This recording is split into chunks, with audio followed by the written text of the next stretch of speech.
Today on Locked On Phoenix Suns, Kevin Durant was expected to finally make his Team USA debut on Monday in an exhibition game against Germany.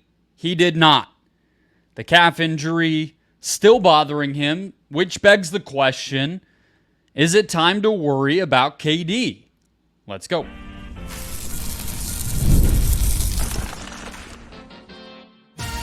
You are Locked On Suns, your daily Phoenix Suns podcast. Part of the Locked On Podcast Network, your team every day. And we're back. This is Locked On Phoenix Suns, part of the Locked On Podcast Network, your team every day. I'm Brendon Kleen, your host, and a credentialed media member covering the Suns for the past 7 seasons. Welcome in. Thank you for making Locked On Suns your first listen to kick off your Tuesday. The Olympics start this weekend. The offseason continues. Thank you for being here, starting your day here, being an everydayer.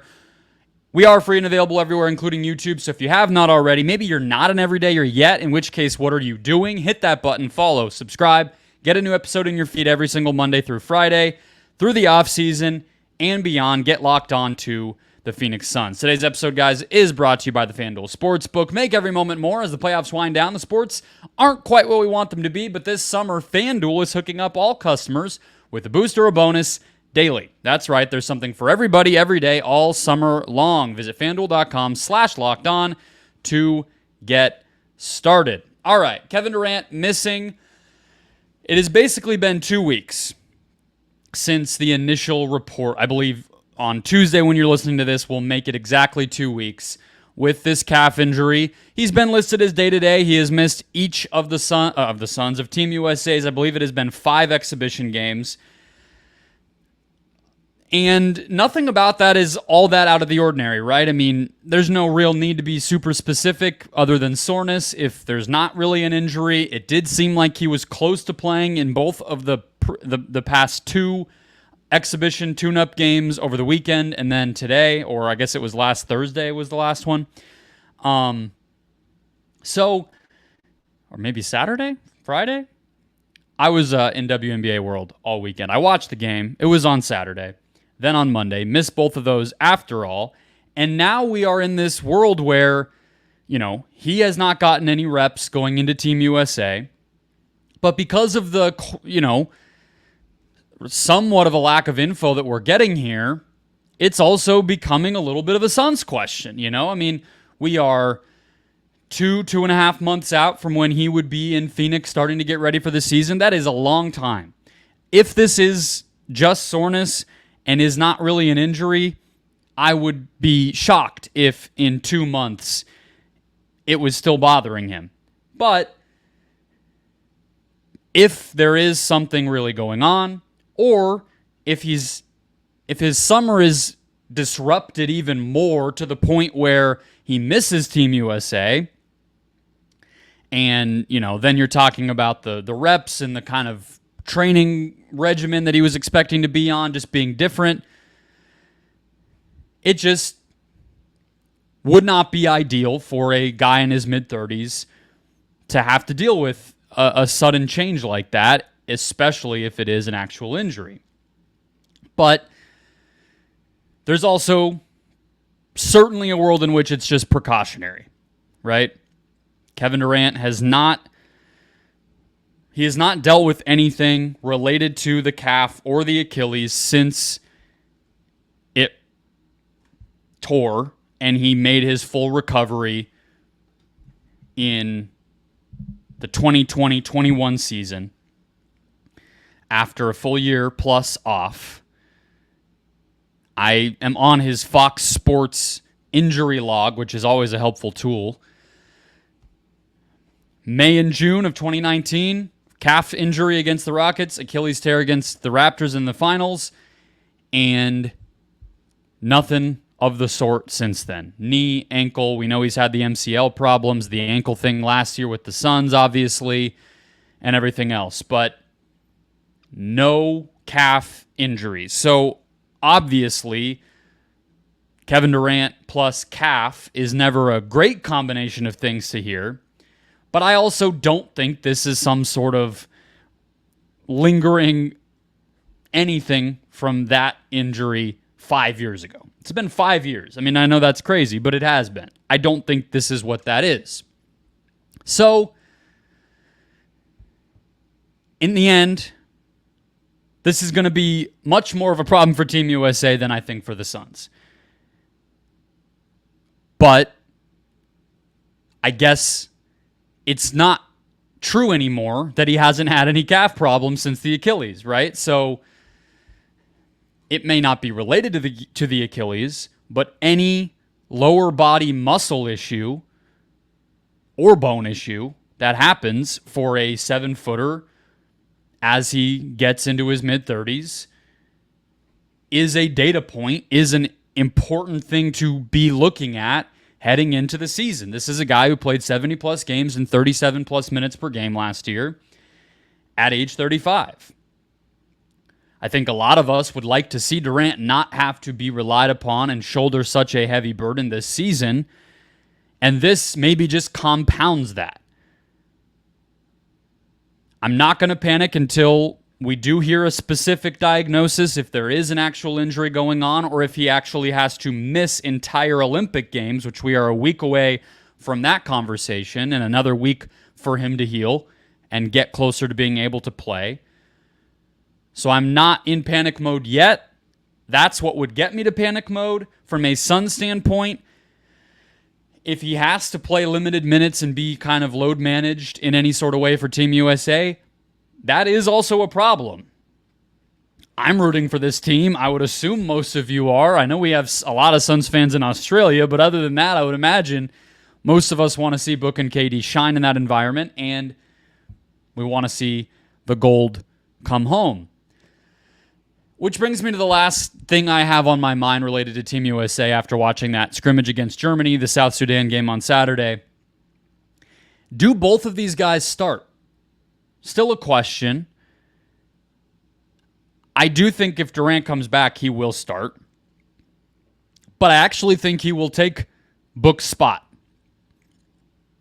After watching this team, I think there are some lineups, including the starting lineup, where the combination of LeBron and Curry being a little older, Embiid being reduced, and Drew Holiday being the most logical fifth guy to slot in there as of from what we've seen, and at least in the early rounds, where there's a little bit of a lack of spryness, a little bit of a lack of athleticism, and the fact that it's showing up even against a team like Germany, for instance, is not exactly good news. You know, it's Mo Wagner, it's Obst. I don't even know the guy's first name, but he kills the Team USA every year. And it's Daniel Tice, who's an older center. So it shouldn't look like you have an injury or an athleticism disadvantage in that environment, and yet it has. But is that really a case for Book? Probably not. You know, it's not like, I mean, he's more athletic and in his prime physically than some options, but if you're really just saying maximize the athleticism of the team, you're probably looking at AD, Ant, Tatum. Durant doesn't help that, but he's a senior member of this group, all-time leading scorer. He's locked in unless something dramatic happens. So I think he would take Book's spot. I think they would probably just roll with Holiday for now. But I definitely could see Book getting a longer look even off the bench in certain games if they need his floor spacing, some of his defense. He's been a good offensive rebounder in this environment over the years. I just think there might be some games, especially now with this extra wrinkle of Durant's health, where they actually do have to adjust some things. And maybe we see Ant, Tatum, Bam, AD, Derek White even, in addition to Book, get more run than we're expecting. So I don't think both will start. I think Durant will start over Booker, and Holiday will be that fifth guy that we wondered about heading into this whole thing. But I do think everything's on the table, and that bench unit has been a strong suit for Team USA in every single game. So maybe that means those guys have shown enough to get a look in with the starters or the closing lineup.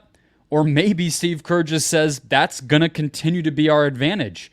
And let's trot out the older and in the injured guys as our starters and then win games with those second unit minutes and then worry about the closing lineup when that comes. I think that this camp and this exhibition season for Team USA has reinforced that they are clearly the favorites. But from a personnel and rotation standpoint, it still feels like everything's on the table. All right, next, Bol Bol.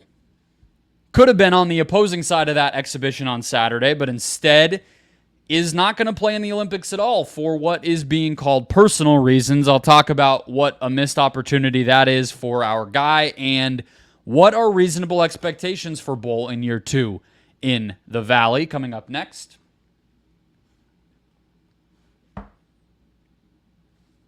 First, today's show brought to you by eBay Motors. Passion, drive, and patience. The formula for winning championships is also what keeps your ride or die alive. eBay Motors has everything you need to maintain your vehicle and level it up to peak performance. Superchargers, roof racks, exhaust kits, LED headlights, and more. Whether you're into speed, power, or style, eBay Motors has you covered. With over 122 million parts for your number one ride or die, you'll always find exactly what you're looking for. And with eBay's Guaranteed Fit, your part is guaranteed to fit your ride every time or your money back. Because with eBay Motors, you're burning rubber, not cash. With all the parts you need at the prices you want, it's easy to make your car the MVP and bring home huge wins.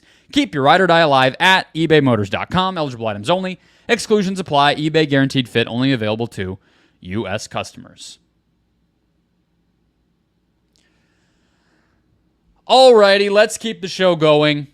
Bol Bol out for Team South Sudan. In a disappointing bit of news, I have to admit. Not only we'll get to the Suns side of it, but he did not participate in the World Cup. He obviously was far earlier on in his career in the 2021 Olympics. Did not participate then. And this was going to be a very cool opportunity for him personally. You know, this is a guy who got injured at Oregon, kind of jumped around early in his NBA career.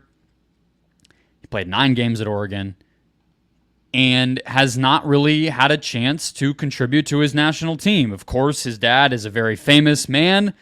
This country is in a very cool position, given that it is a young country overall. It is coming up quickly as a basketball nation, and he doesn't get this opportunity. Now, of course, he is young. This is not going to be Bol's only opportunity to participate. He is, I believe, turning 25 later this year, so he could play in 2 more Olympics for all we know. But still a bummer. The quote from Aju Dang, which I believe is an assistant coach and the older brother of Luol Deng, who runs the whole federation. The assistant coach said Bol Bol has had a situation that he's been going through in the NBA. This was about the World Cup. He always wanted to play at the World Cup, but because he did not hang on with the Magic, he ended up walking away. So they haven't really commented necessarily on Bol Bol, except to confirm that he will not appear for personal reasons. Hopefully, those personal reasons don't get in the way of continuing his NBA career. This is the first time that he's really been able to stick what we expect will be in the rotation for a good team 2 years in a row and build on some real progress last year. So hopefully, no matter what the personal reasons are, they're probably not anything good, but ideally, he's taking care of it. Maybe it's, a family situation that will clear itself up, or, maybe whatever, something that he can tend to and come back to the NBA and that it doesn't affect him too much. He took a minimum contract from the Suns again. I don't know if there was more money out there, but I could have seen it potentially. I think he took a minimum plus 10%, so not the minimum of minimums here in Phoenix. But let's hope it's nothing. Let's hope, as disappointing as it is to miss South Sudan, that it is not anything too dire. As it relates to his NBA career and what our expectations are, We're not going to get to see him, obviously, now in this international environment. So what can we expect when the Suns return to practice in a couple of months from the 24 going on 25-year-old? Well, let's look at what he did this past season. He had the best efficiency of his entire career. He had the best, he took more mid-range shots than at any point in his career. Kind of got to open up his game in a way that he hadn't really been empowered to do in the past, where you would probably say he was primarily a spot-up guy and a finisher at the rim. Now, he still finished 90% of his shots at the rim. He only took 29, but he made 26. And his three-point shot finally went in at a consistent rate. Last year, I guess his first big actual breakout year with the Orlando Magic in 2022, he was taking threes, as he always has, but only 27% of them went in. This past year, he took 47 threes in 416 minutes played, and 20 of them went in. So still a small sample, but a good number nevertheless. From the mid-range, 40 of 60 shots went in. It's kind of crazy to just think of that minutes number, though, right? 416 minutes. That's less than a third of what he played in Orlando the previous season. Even though I think from the flashes that he had and the talent that he showed and the contribution to winning that he showed with the Suns this year, I think it kind of felt like he had a better season, but he only played in 37 games and, again, only 416 minutes. So what's going to come this year, right? What can we actually expect given all of that? Where can he improve? What is his real role going to be on a good NBA team if he is in the rotation, in the mix from day one, and has the empowerment of his coaching staff? It's an open question. I would like to continue to see him play high IQ basketball, because I do think he is a smart player. I think he gets it, The worst thing that I could say about him this season from that standpoint isn't that bad.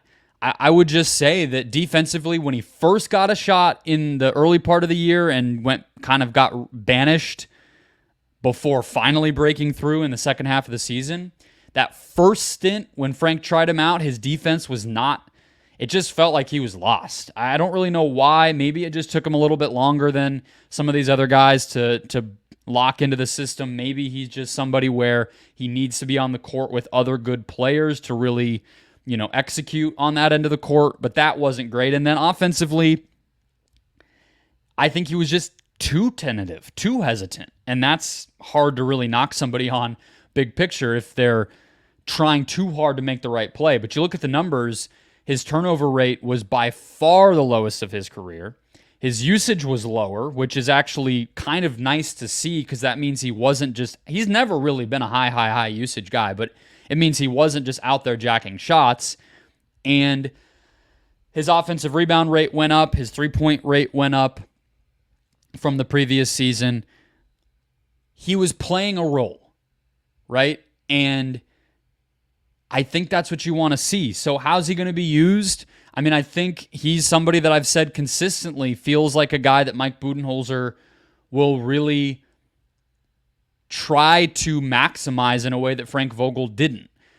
Mike Budenholzer has gotten good things from players like this who maybe are hard to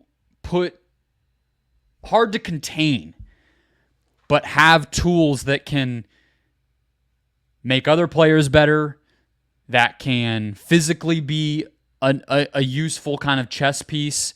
Think, Al Horford once upon a time, Paul Millsap once upon a time, some of the backup bigs that that Mike Budenholzer has worked with, like Bobby Portis. I think you will see Bol. I would imagine that three-point rate will maybe even go up even more. I think we could see Defensively, him deployed in some interesting ways. I could see him having the ball in his hands more as maybe a dribble handoff or a pinch post elbow play starter, play initiator at times. I'm not, I think his body and everything else, the ship has sailed on any sort of, pull-up threes, isolating, switching out on the perimeter. Like, he has really high hips, high center of gravity. His handle isn't, it's to have the handle that he does at 7'2" is like, it's absurd, of course, but it's not like Kevin Durant, Victor Wembanyama level. So the idea of him like running plays is not really there unless, it's in a pinch. It's in, a lot of space with the other players on the court. But I think as a play finisher on the offensive end, around the rim and from deep, maybe attacking closeouts here and there. We saw how devastating he can be as a transition scorer. Finishing plays with his size and shooting ability is going to be very valuable. Continuing to make the right play on both ends and executing what he is asked to do in a system. And then defensively, starting to get more comfortable and be impactful in other ways. When he first got on the court, he was blocking shots like crazy. The past couple of years, his block rate's around 4 or 5%. That's not much different than like Yusuf Nurkic. It should be higher. So some of that is, where is he on the court? What guys is he defending?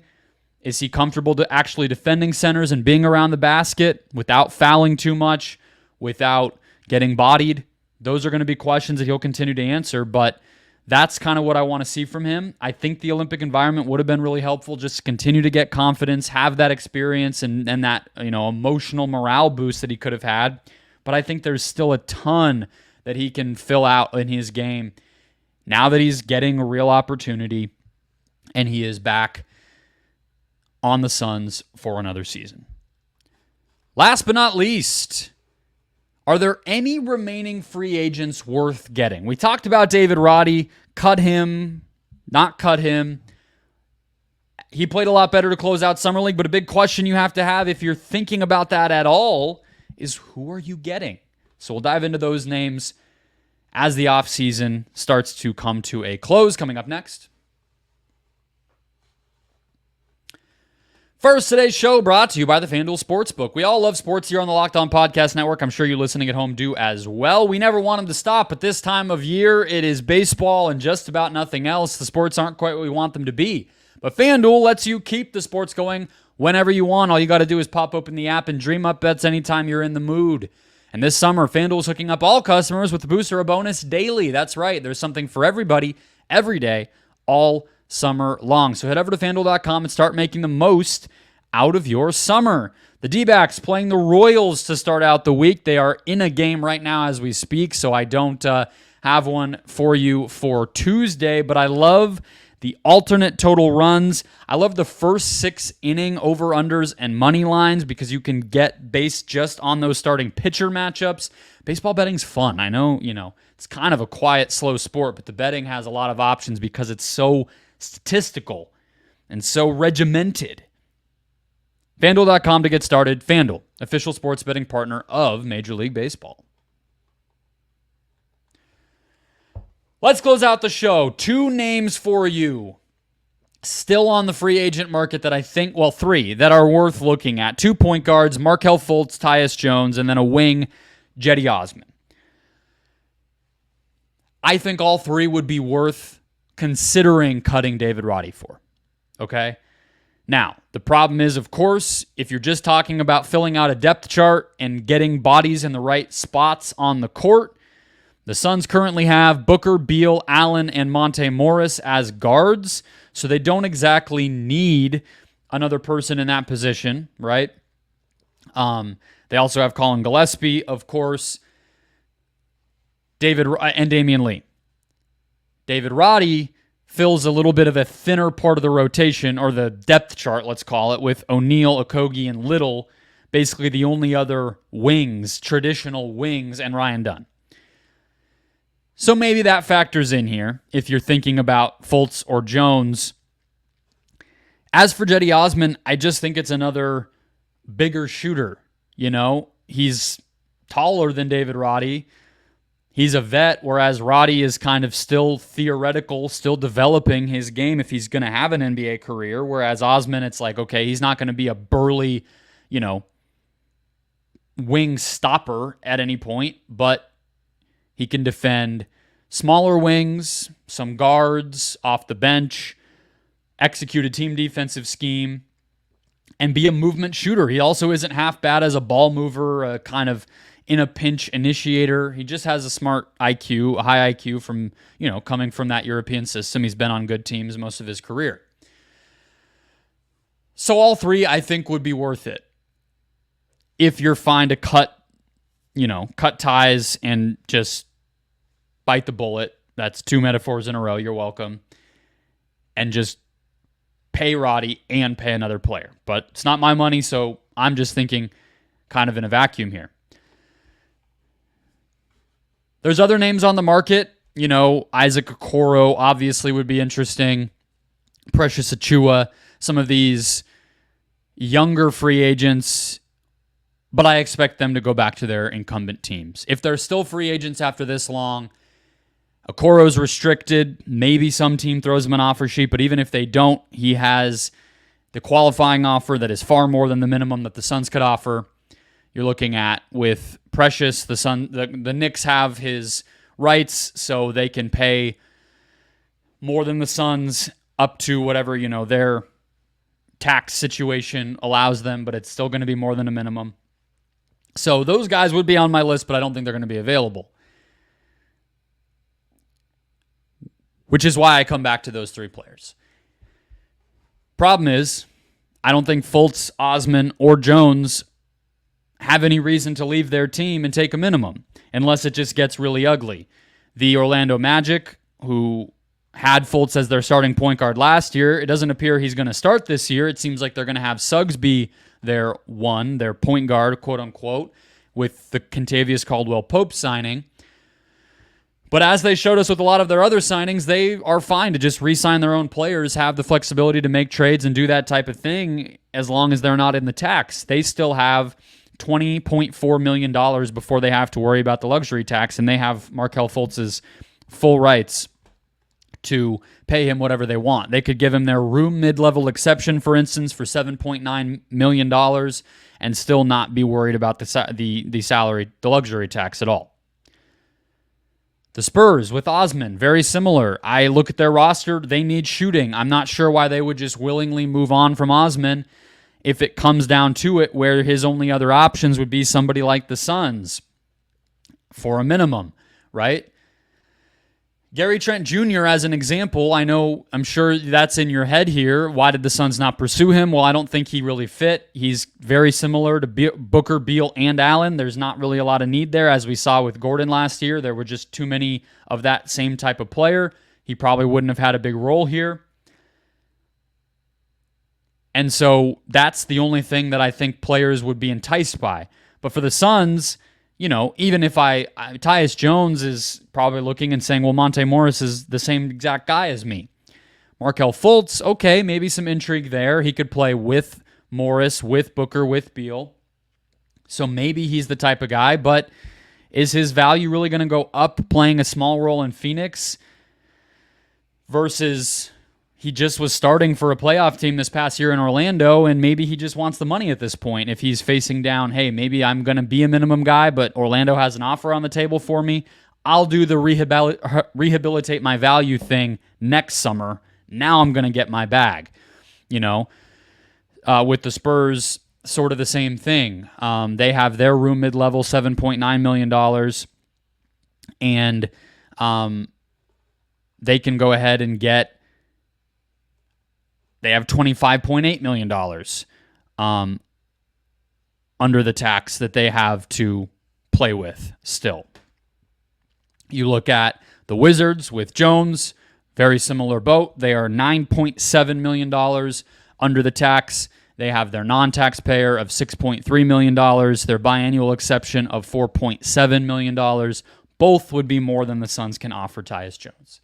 So it may seem like a pointless exercise to go through that and then come back to, no, it doesn't make any sense. But just to illustrate why the Suns were out on Trent, circle back there, but also just to show the amount of role that they're really offering here is not very big, and they're offering the smallest possible salary. You kind of have to have one or the other.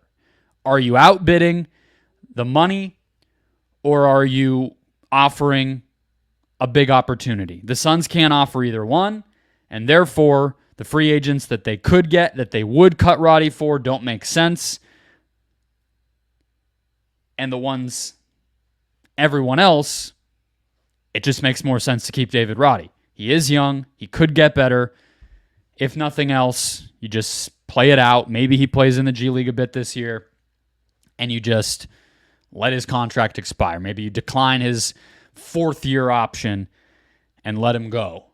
But there's no need to cut him and get that crazy with it if there's not a better option.